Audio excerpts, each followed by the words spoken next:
She sat alone at the wedding until a stranger billionaire whispered, "Pretend like you're mine tonight." The champagne flute trembled in Sophia Bennett's hand as she watched her ex-fiancé spin her former best friend on the dance floor.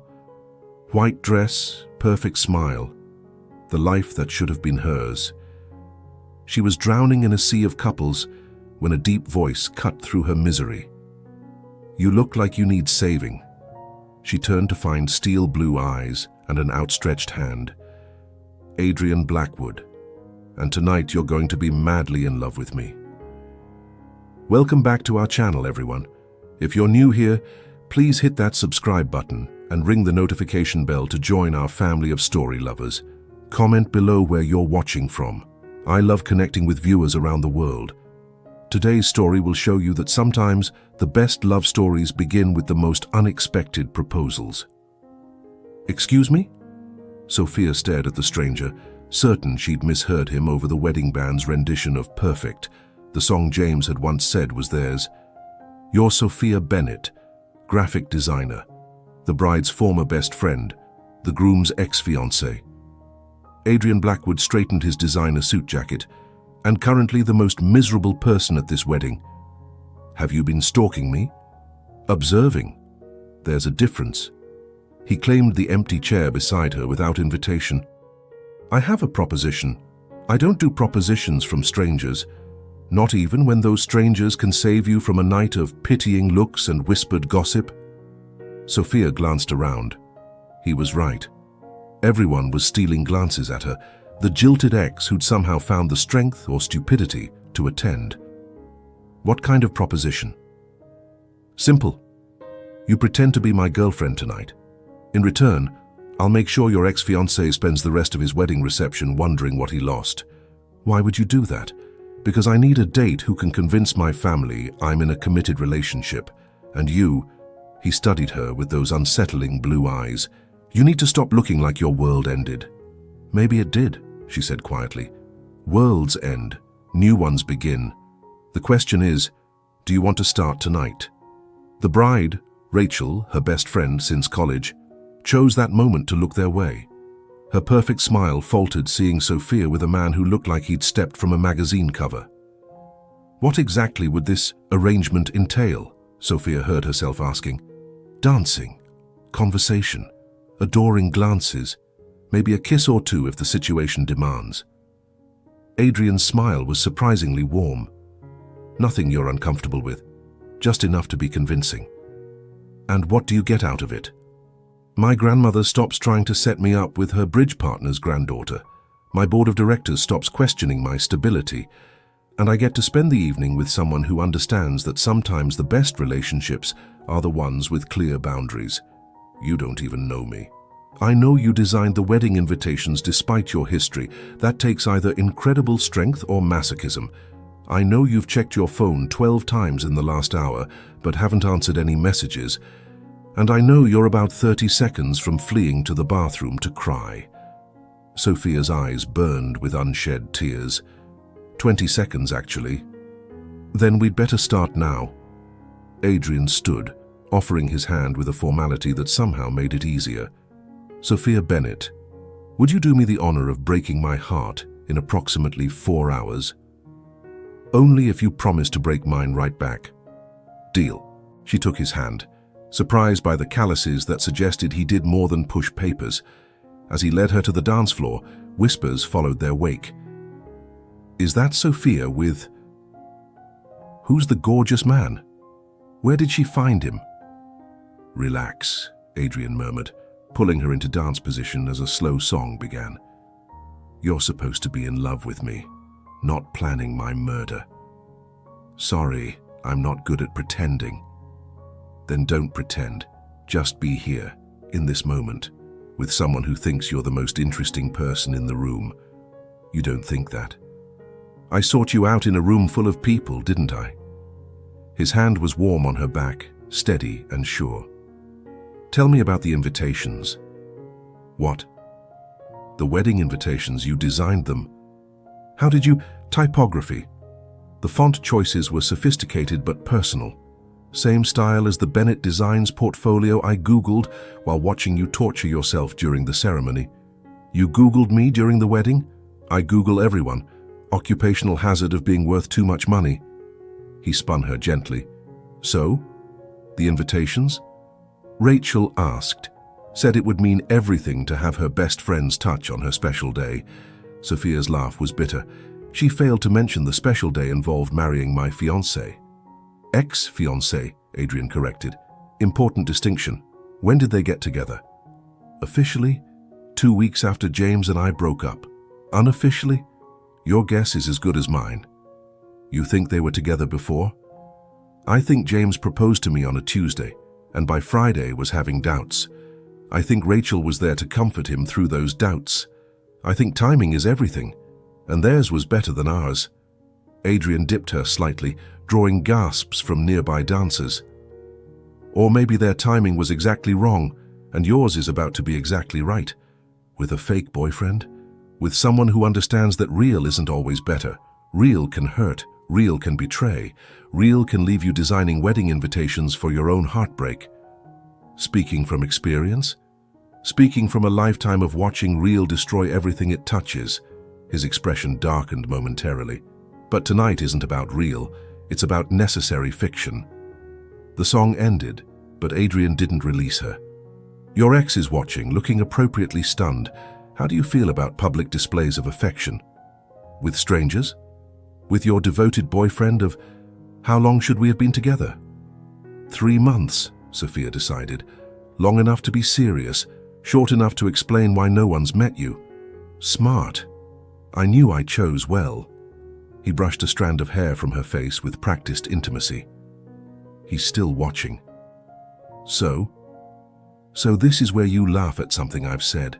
Touch my chest. Look at me like I'm your favorite person. I don't know how to do that anymore.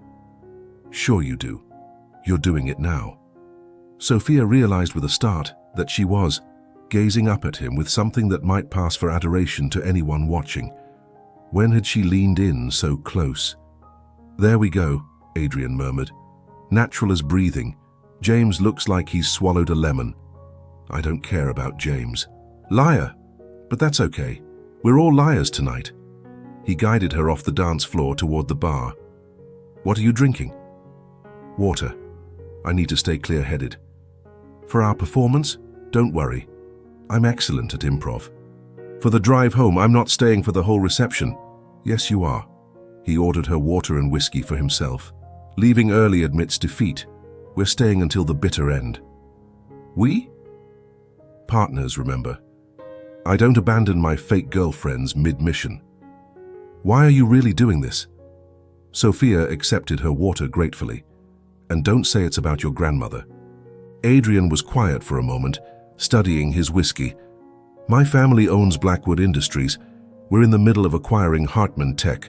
Old man Hartman doesn't trust single men, says they're unstable, uncommitted. He wants to see family values before he'll sign. So you need a prop. I need proof that I'm capable of maintaining a relationship, that I'm not the playboy the media paints me as. Are you? A playboy? I'm a 32-year-old billionaire who hasn't had a serious relationship in 5 years, you tell me. Why 5 years? His jaw tightened.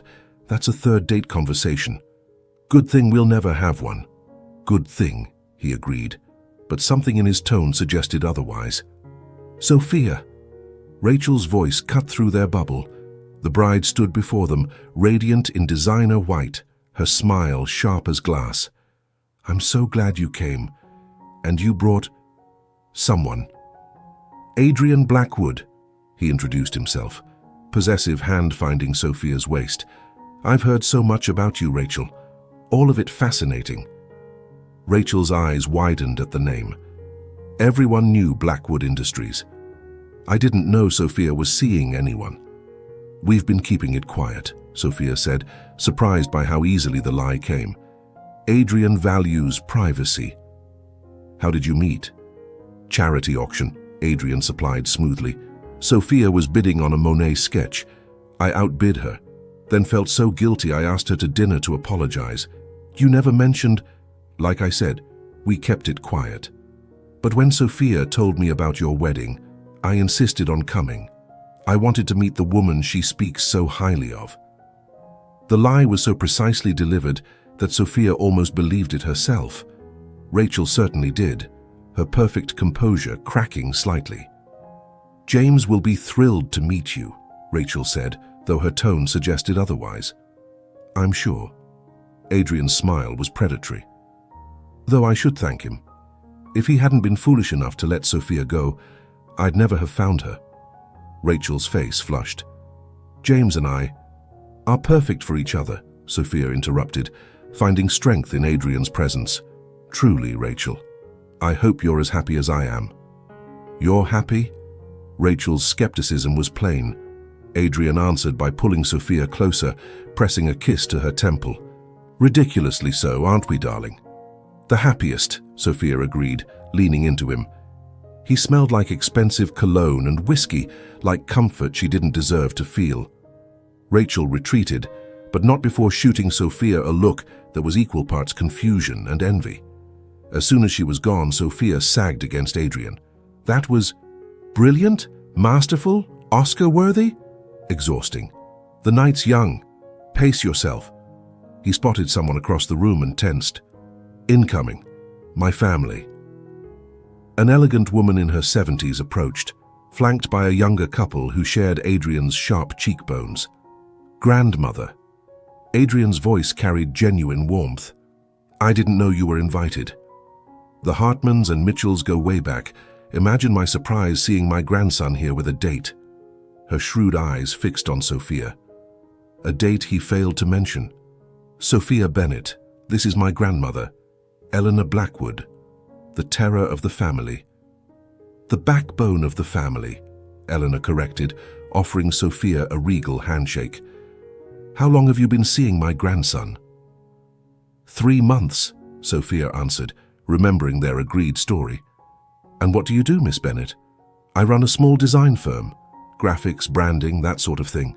"She's being modest," Adrian interjected. "She's brilliant. Just landed the Riverside Hospital rebrand." Sophia looked at him in surprise. She'd only gotten that call yesterday. "Interesting." Eleanor's assessment was thorough. "And how did you meet?" "Charity auction," they said in unison. "Which charity?" Sophia's mind went blank, but Adrian saved her. "Children's Hospital. The Monet sketch went for quite a bit, but it was worth it to meet Sophia." "You hate Monet," Eleanor observed. "I'm learning to appreciate him. Sophia's teaching me about art." "Among other things, I'm sure." Eleanor's smile was knowing. "You must join us for dinner next week. I insist." "Grandmother. Thursday, 7 sharp. Don't be late." She swept away before either could protest. "I'm sorry," Adrian said once they were alone. "I didn't expect her to be here." "Thursday dinner? That wasn't part of our deal." "You don't have to come. I'll make an excuse." "A sudden breakup after meeting your grandmother? That won't help your Hartman deal." "I'll figure something out. This was only supposed to be tonight." Have you ever pretended to be something you're not, only to discover a truth you didn't expect? Sometimes our best performances reveal our real selves. Let me know in the comments below. The reception continued, each interaction requiring careful navigation. Adrian was a flawless actor, anticipating every question, deflecting every probe into their fictional relationship with practiced ease. But it was the unscripted moments that unsettled Sophia, the way his hand found hers without thinking, how he knew exactly when she needed a break, the genuine laughter when she whispered commentary about the more ridiculous guests. "You're good at this," she said, during a quiet moment on the terrace. "At lying, years of practice. At making people feel seen. Even in a fake relationship, you're more present than James ever was in our real one. Maybe that's why it was easy to fake. No expectations to fail. Is that why you haven't dated in 5 years? Fear of failing expectations?" Adrian's expression shuttered. Something like that. 3rd date conversation. 4th at least. But he smiled, taking the edge off his deflection. "Adrian, there you are." A man in his 50s approached, clearly drunk. "Heard you were here with some girl. Didn't believe it. Richard Hartman, Adrian muttered to Sophia. The son. Play along. So this is the girlfriend Eleanor mentioned? Richard's assessment of Sophia was less subtle than Eleanor's, his gaze lingering inappropriately. Pretty little thing. How much is he paying you, sweetheart? Excuse me? Sophia's voice was ice. Come on, Adrian Blackwood with a real girlfriend? What's the going rate for escorts these days? Adrian stepped forward, but Sophia caught his arm. I'm sorry you find genuine connection so impossible to believe, Mr. Hartman, though given your reputation, I suppose recognizing real relationships would be challenging. My reputation. 3 divorces, isn't it? Or is it 4? I lose track. Sophia's smile was sweet poison. Adrian and I may be new, but at least we know the difference between a transaction and affection. Can you say the same? Richard's face reddened. You little... Careful, Adrian warned, voice deadly quiet. That's the woman I love, you're about to insult. The words hung in the air. Even Sophia froze. Love? Richard laughed. You've known her 3 months. Time is relative. I knew in 3 minutes. Adrian's gaze never left Richard's face. Some of us recognize value immediately. Others spend their whole lives trading up and still end up with nothing. Enjoy the rest of your evening, Richard. He guided Sophia away, hand protective on her back. They didn't speak until they reached a quiet corner of the garden. The woman you love? Sophia asked softly. Improv, remember. Had to sell it. You're a very good actor. So are you. That takedown of Richard was masterful. He insulted you. Partners defend each other, right? Right. Adrian studied her in the moonlight. Thank you. For what? For making this feel less like a performance and more like possibility. The word hung between them, dangerous and tempting. Sophia looked away first. We should go back. People will notice we're gone. Let them notice. I need a minute. Why? Because in there, I know exactly who to be. Your devoted boyfriend. The reformed playboy, the businessman securing his deal. Out here, he ran a hand through his hair. Out here, I'm just Adrian, talking to just Sophia, and I'm forgetting which parts are real. None of it's real. That's the point. Is it? Because when Richard insulted you, my anger was real. When you defended me, that felt real. When I said, don't, Sophia stepped back. Please don't. I can't handle real tonight. That's why I agreed to this. Fake is safe. Fake doesn't hurt. Fake also doesn't heal. I'm not looking to heal. I'm looking to survive this night. And after, when the clock strikes midnight and the spell breaks, we go back to our separate lives. You get your business deal, I get closure, everyone wins. Do they? Adrian moved closer. Because I'm starting to think we're both losing something by keeping this fake. Adrian, dance with me. What? One real dance. Not for show, not for anyone watching. Just us. There's no music out here. There's always music if you listen. He held out his hand. Please. Against her better judgment, Sophia took it. Adrian pulled her close, swaying to the distant reception music and the sound of night crickets. Without an audience, the pretense fell away. This was just 2 lonely people finding comfort in each other's arms. Why 5 years? Sophia asked against his shoulder. Since you dated? Since you let someone close. Adrian was quiet so long she thought he wouldn't answer. Her name was Victoria. We were engaged. I thought we were building a life together. Turns out she was building a case for half my assets. She had a lawyer on retainer before she even said yes to my proposal. Oh, Adrian, the worst part? I didn't see it coming. I pride myself on reading people, on being strategic. But with her, I was blind. Love made me stupid. Love makes everyone stupid. Is that what happened with James? Sophia considered. No. With James, I was too smart. I saw every red flag and explained them away. I knew Rachel lit up when he entered a room. I knew he found excuses to work late when she was in town. I knew, but I thought if I just loved him enough, he'd choose you. Stupid, right? Human. Adrian's hand traced soothing circles on her back. We all want to be chosen. Is that what tonight's about? Being chosen? Maybe. Or maybe it's about choosing ourselves for once. Choosing to stop letting old pain dictate new possibilities. Profound words from a fake boyfriend. I'm full of surprises.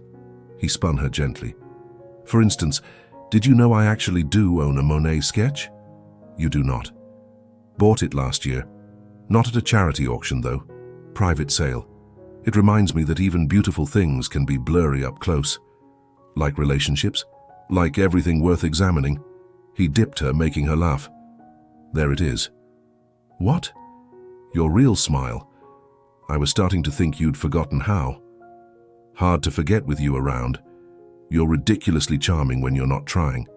Imagine how dangerous I'd be if I were trying. I'd rather not. This is complicated enough. The song inside changed to something upbeat, breaking their spell. Adrian stepped back, offering his arm formally. Ready to return to our performance? Actually, could we stay out here a bit longer? I'm not ready to pretend again yet. We can stay as long as you like. They found a bench near a fountain, sitting close but not touching. The night air was cool, carrying the scent of roses and the distant sound of laughter. Can I ask you something? Sophia said. Anything. Why me? Of all the people at that wedding, why did you approach me? Adrian considered. Honest answer. Always. You looked like how I feel most days, surrounded by people but completely alone, going through the motions because it's expected, not because you want to. I recognized a kindred spirit. That's either romantic or deeply sad. Both, probably. Most true things are. So you saw a broken woman and thought, perfect, she'll understand. I saw a strong woman refusing to break, despite having every reason to. There's a difference. I don't feel strong. Strength isn't about feeling powerful. It's about showing up when you'd rather hide. You're here, aren't you? Barely. Barely counts. He bumped her shoulder gently. Besides, you've held your own against ex-fiancés, former best friends, drunk businessmen, and my grandmother. That's basically a superhero origin story. Sophia laughed despite herself. Your grandmother is terrifying. Wait until you meet her for dinner. I'm not actually coming to dinner. Why not? You've already done the hard part. Thursday's just eating and deflecting invasive questions about our fictional future. Our fictional future? Oh yes. Grandmother will want to know about marriage plans, children, where we'll summer. She's very thorough. Summer is a verb, of course. Sophia shook her head. Your world is very different from mine. Not so different. We both work too much, trust too little, and apparently make questionable decisions about wedding attendance. This was definitely questionable. The wedding or meeting me? Both. Neither. I don't know anymore. Good. Certainty is overrated. Adrian stood, offering his hand again. Come on. Let's go scandalize some more guests with our obvious devotion. Adrian? Yes? Thank you. For tonight. For making this bearable. Thank you for making it memorable. They returned to find the reception in full swing. The cake had been cut, speeches made, and dancing had resumed with enthusiasm. James and Rachel held court at the head table, but Sophia noticed James's eyes tracking her movement across the room. He's watching again, Adrian murmured. I know. How do you feel about making him really uncomfortable? What did you have in mind? Instead of answering, Adrian led her back to the dance floor, just as the music shifted to something slow and romantic. He pulled her close, closer than before until there was no space between them. Too much? He asked. Perfect, she breathed. They moved together like they'd been dancing for years, not hours. Adrian's hand splayed across her back, Sophia's fingers tangled in his hair. To anyone watching, they looked completely lost in each other. You know what would really sell this? Adrian whispered. What? If you looked at me like you actually wanted to kiss me. Who says I don't? The words slipped out before Sophia could stop them. Adrian's eyes darkened. Careful. I might forget we're pretending. Maybe I already have. Their faces were inches apart, the rest of the room fading away. Sophia could feel his breath on her lips, see the flecks of gold in his blue eyes. One tiny movement and... Mind if I cut in? James stood beside them, jaw tight with barely concealed anger. Adrian's arms tightened around Sophia. Actually, yes, I do mind, Adrian said coolly. I'd like to dance with Sophia, for old time's sake. And I'd like to continue dancing with my girlfriend. Seems we're at an impasse. It's okay, Sophia said, though every instinct screamed otherwise. One dance won't hurt. Adrian searched her face. You're sure? I'm sure. He released her reluctantly, but not before pressing a kiss to her forehead. I'll be at the bar, if you need me. I know. James took Adrian's place, his familiar cologne bringing back memories Sophia had tried to bury. They danced stiffly, nothing like the easy flow she'd found with Adrian. So, James said, Adrian Blackwood. So, Rachel Mitchell. Or I guess it's Rachel Patterson now. Sophia. What do you want, James? I want to know if he's real, this relationship. Why does it matter? Because 3 months ago, you were crying in my apartment, begging me to reconsider. Now, you show up with a billionaire who looks at you like you hung the moon? Forgive me for being skeptical. You're right. 3 months ago, I was pathetic, begging a man who'd already chosen someone else to pick me instead. But you know what? Getting my heart broken was the best thing that ever happened to me. You don't mean that. I do. It forced me to stop accepting crumbs and realize I deserved the whole feast. And Blackwood's giving you that? Please. Men like him don't date women like us. They play with them until something shinier comes along. Women like us? Normal. Working class. Not from their world. Maybe that's exactly why he chose me, because I'm real in a world full of facades. Or maybe he needed a date to make some business deal and you were convenient.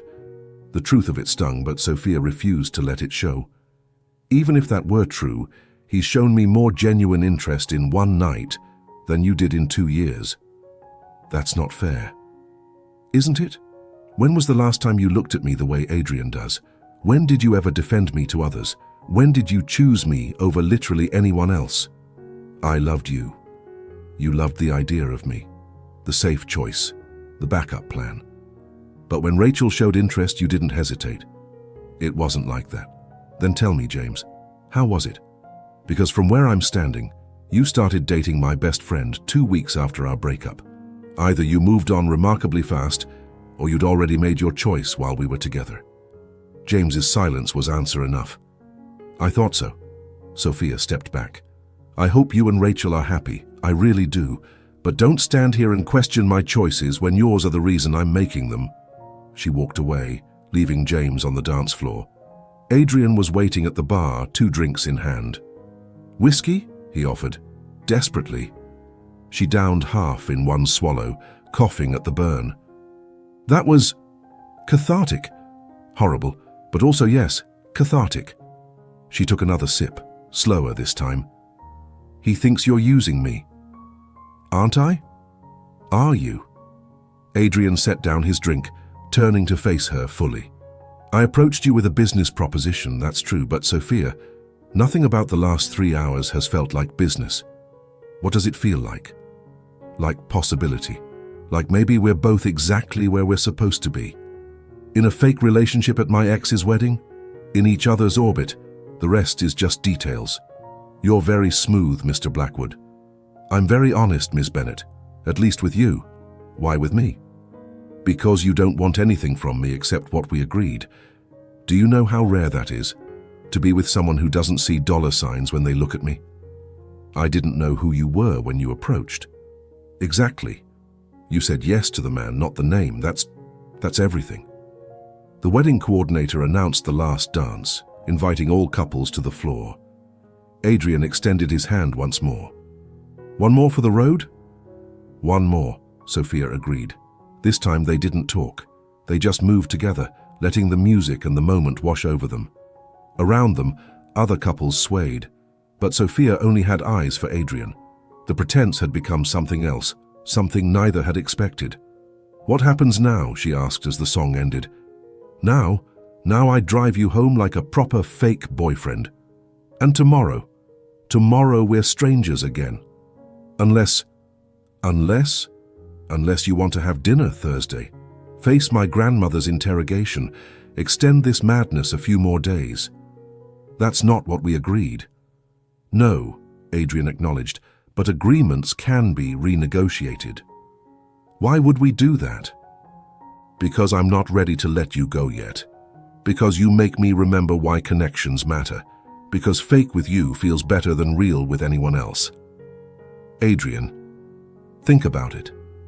You have my number. He helped her gather her things, ever the gentleman. Ready? Ready? They said their goodbyes, Rachel hugging Sophia with brittle enthusiasm, James shaking Adrian's hand with barely concealed hostility. Eleanor Blackwood caught them at the door. Thursday, she reminded. Don't disappoint me. We'll be there, Adrian said, then caught himself. I mean, I'll be there. Sophia has to check her schedule. Nonsense. She'll be there. Eleanor patted Sophia's cheek. Won't you, dear? Faced with those imperious eyes, Sophia could only nod. The valet brought Adrian's car around, a sleek black Tesla that probably cost more than Sophia's apartment. He opened her door, waiting until she was settled before joining her. Address? She gave it, then watched the wedding venue disappear in the rearview mirror. I survived. You did more than survive. You conquered. Thanks to you. We make a good team. For fake partners. Right, fake. They drove in comfortable silence, the city lights blurring past. Sophia found herself stealing glances at Adrian's profile, memorizing the strong jaw, the way his hands gripped the wheel. You're staring, he said without looking over. Admiring, there's a difference. What's the verdict? You'll do. He laughed, the sound filling the car. High praise. I'm known for my standards. Good. You should have standards. High ones. Is that why you haven't dated? Standards? Partly. Also trust issues, workaholic tendencies, and a general belief that I'm better alone. But not tonight. No, not tonight. They pulled up to her building, a converted brownstone that had seen better days. Adrian looked at it without judgment, just curiosity. Home sweet home, Sophia said unnecessarily. I'll walk you up. You don't have to. Fake boyfriend duties extend to doorstep delivery. They climbed the 3 flights in silence, Sophia increasingly aware of what came next. At her door, she fumbled with her keys. Thank you, she said, for everything. You saved me tonight. You saved yourself. I just provided backup. Very attractive, charming backup. Careful. Compliments go to my head. I doubt anything gets past that carefully constructed armor. You did. The admission hung between them. In 3 hours, you slipped past defenses I've spent 5 years building. Adrian, I know, fake relationship, clear boundaries, I remember. He stepped back. But Sophia, if you ever want to blur those boundaries, you have my number. And if I don't, then tonight was a perfect interlude, a reminder that connection is possible even for cynics like us. You're not a cynic. Cynics don't rescue strangers at weddings. And you're not broken. Broken people don't face their worst nightmares with such grace. They stood there, neither moving to end the moment. Finally, Adrian leaned in, pressing a soft kiss to her cheek. Good night, Sophia Bennett. Good night, Adrian Blackwood. He waited until she was inside before leaving. Sophia leaned against her door, heart racing. What had started as a survival tactic had become something else entirely, something that felt dangerously close to hope. Her phone buzzed. A text from an unknown number. Thank you for tonight, for reminding me why taking chances matters. A. She saved his number, then typed back, thank you for being my perfect stranger. Not a stranger anymore. No, not anymore. She stared at the phone, thumb hovering over the keys. One more text, one more step towards something real. About Thursday, his response was immediate. Say yes. I don't know if I can do this. Do what? Feel again, hope again, risk again. Her phone rang. Adrian's name lit up the screen. Too important for texts, he said when she answered. Sophia, I'm not asking you to feel or hope or risk anything. I'm asking you to have dinner, to continue what we started tonight. Which was? Being honest, being ourselves, being open to possibility without expectation. You make it sound simple. Maybe it is. Maybe we're the ones making it complicated. I'm very good at complicated. Then let me be good at simple. Dinner, Thursday. No pressure, no promises. Just us. Just us, she repeated. Not fake us. I don't want fake anything with you. I want real conversation, real laughter, real connection. Whatever that looks like. Your grandmother thinks we're together. We'll tell her the truth that we're figuring it out. Are we? Figuring it out? I'd like to, with you, if you'll let me. Sophia closed her eyes, seeing his face, feeling his arms around her, remembering how alive she'd felt tonight. Okay. Okay? Thursday, dinner. Real us. Real us, he confirmed. Sophia? Yes? Sweet dreams. You too, Adrian. She hung up, a smile playing at her lips. Tomorrow she'd probably panic, overthink, find a dozen reasons why this was a mistake. But tonight? Tonight she'd danced with a stranger who saw through her masks. Tonight she'd remembered what it felt like to be wanted.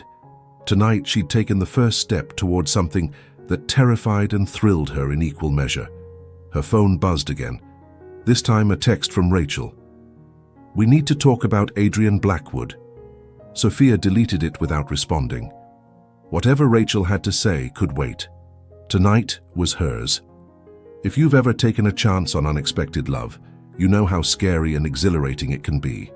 Share your own stories of finding love when you least expected it in the comments below. Thursday arrived too quickly. Sophia changed outfits 4 times, each one feeling wrong for meeting Adrian's grandmother as, what? His real girlfriend?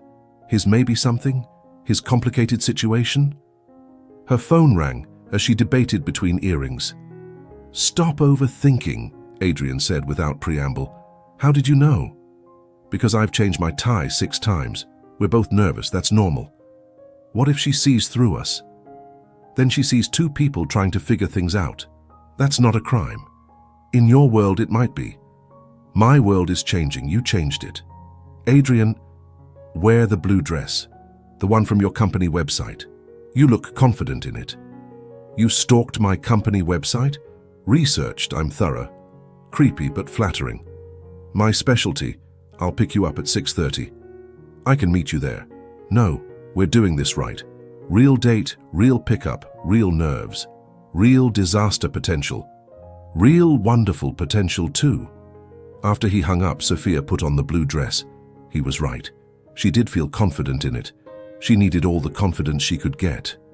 Adrian arrived precisely at 6:30, looking devastating in a charcoal suit. But it was the flowers that made her breath catch, not roses or anything generic, but a mixed bouquet of wildflowers. You brought me flowers. Real boyfriends bring flowers, even maybe boyfriends who are figuring things out. They're beautiful. The florist said they represent new beginnings, seemed appropriate. For our real first date, for our real first everything. The drive to his grandmother's estate took them out of the city, into rolling hills and old money territory. Sophia's nerves increased with every mile. Relax, Adrian said, taking her hand. She already likes you. She met me once. And you stood up to Richard Hartman. In grandmother's book, that makes you family. Your family is intimidating. My family is complicated, but Eleanor, she values honesty above all else. Be yourself, and she'll adore you. Myself is a middle-class graphic designer who's wearing her best dress and still feels underdressed. How yourself is a brilliant entrepreneur who built a business from nothing and isn't impressed by money or status. That's rarer than you think. The estate was everything Sophia expected, massive, elegant, intimidating. But Eleanor greeted them warmly, dismissing the formal dining room for a cozy sitting room. Much better, she declared. Now we can actually talk. Wine, dear. Please, Sophia said gratefully. Adrian tells me you're reconsidering your arrangement. Sophia nearly choked on her wine. He told you? That it started as convenience? Of course. Did you think I was fooled by that charity auction story? I know my grandson better than that. Grandmother, Adrian warned. Hush, I'm talking to Sophia.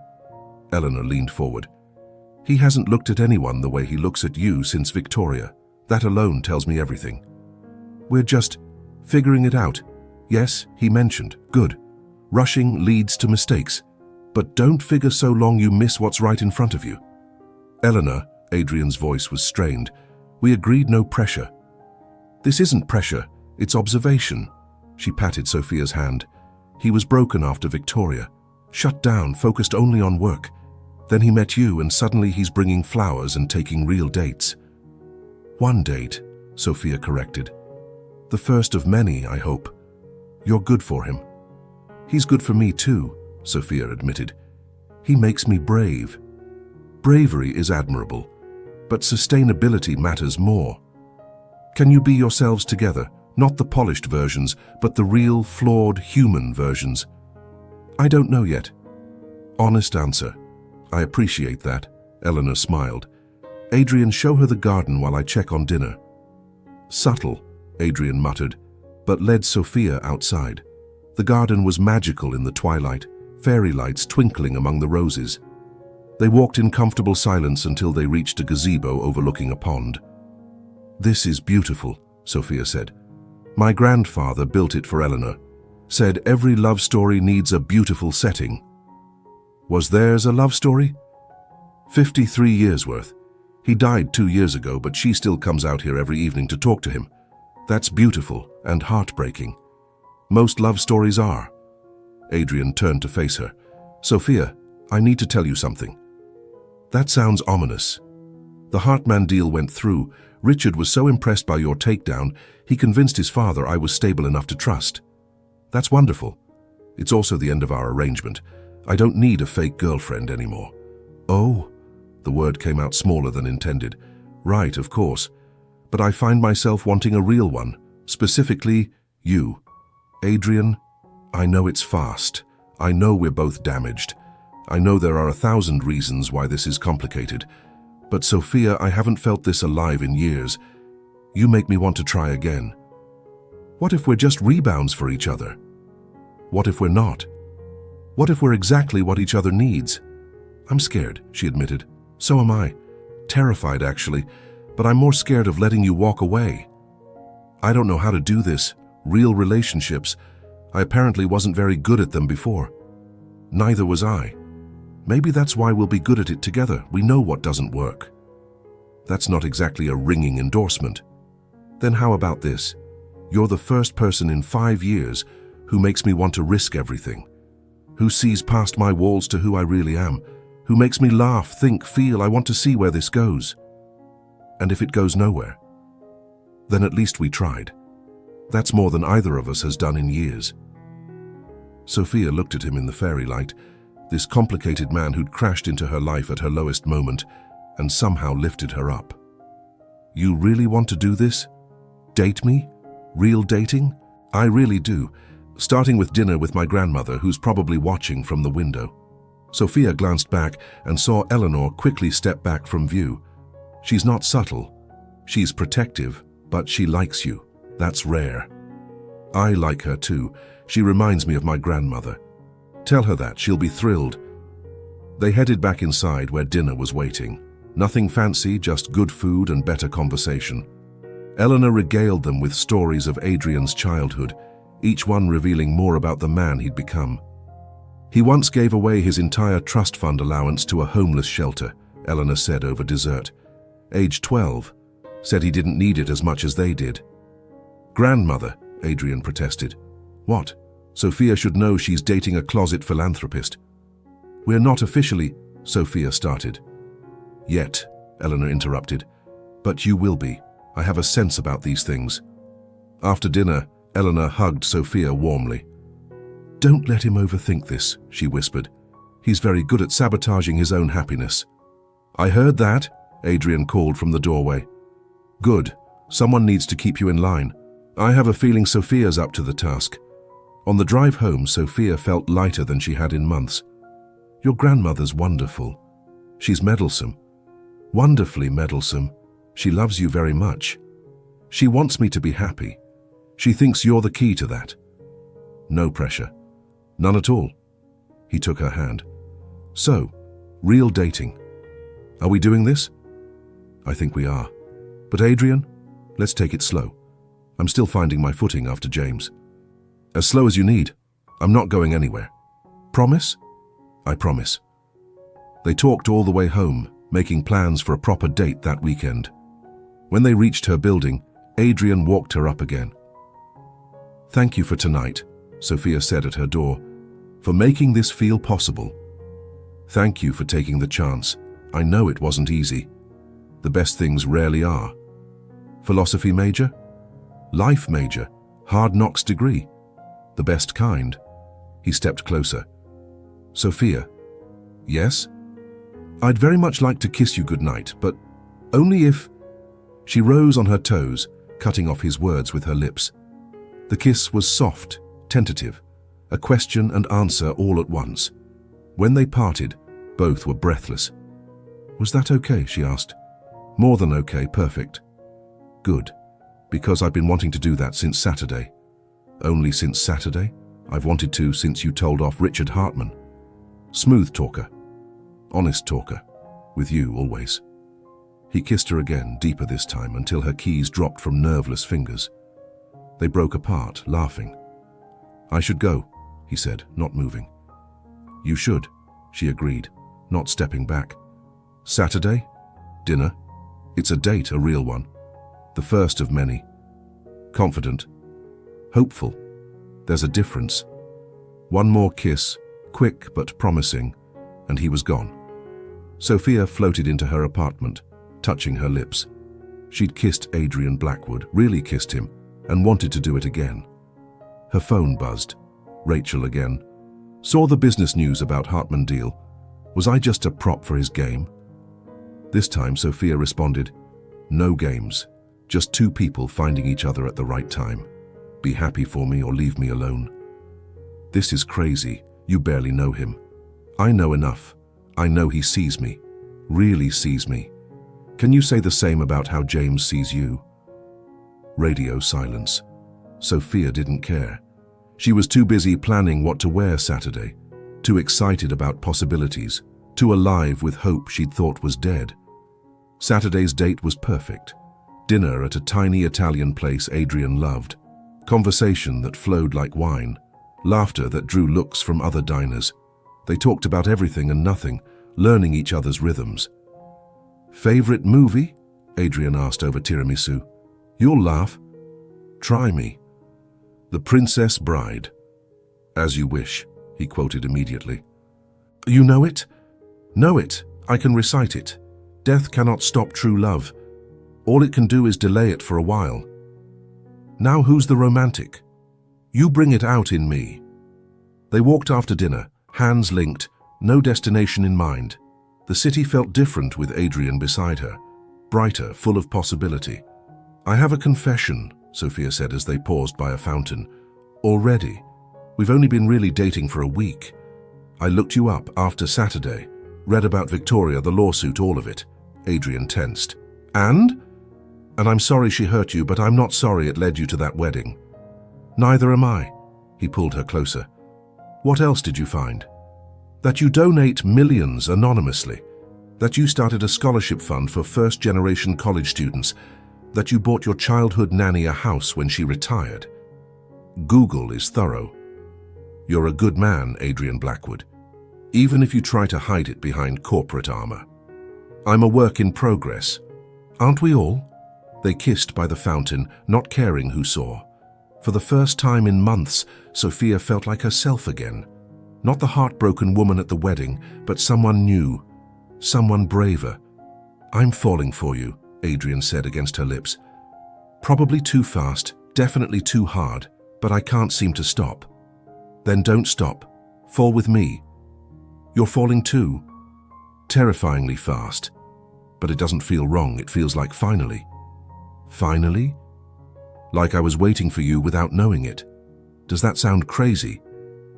No crazier than crashing a stranger's pity party and asking her to be your fake girlfriend. Best crash ever.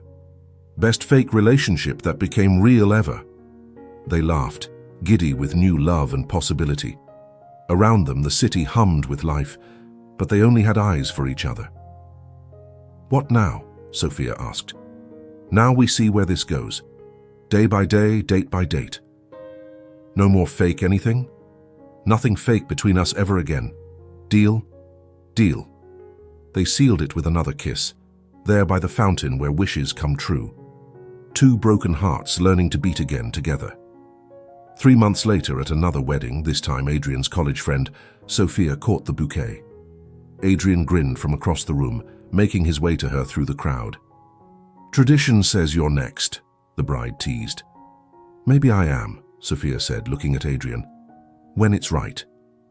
When it's real, he agreed, kissing her in front of everyone. They weren't pretending anymore. They never would again. What started as a desperate bargain at the worst moment of Sophia's life had become the best thing that ever happened to both of them. Sometimes the most beautiful love stories begin with the most unlikely propositions. Sometimes strangers become soulmates. Sometimes pretending to fall in love teaches you how to do it for real. And sometimes, just sometimes, sitting alone at a wedding leads you exactly where you're meant to be. In the arms of someone who sees you, chooses you, and loves you for exactly who you are. No pretense required. Thank you so much for joining me on this beautiful journey of unexpected love and second chances. If this story touched your heart, please hit that like button and share it with someone who needs to believe in love again. Have you ever found love in an unexpected place, or taken a chance on someone who surprised you? I'd love to hear your stories in the comments below. Remember, sometimes our greatest heartbreaks lead us to our greatest loves. Stay open to possibility. Your Adrian or Sophia might be just around the corner. Until next time, keep believing in love, in timing, and in the magic of unexpected encounters. You never know when a stranger might change your life forever.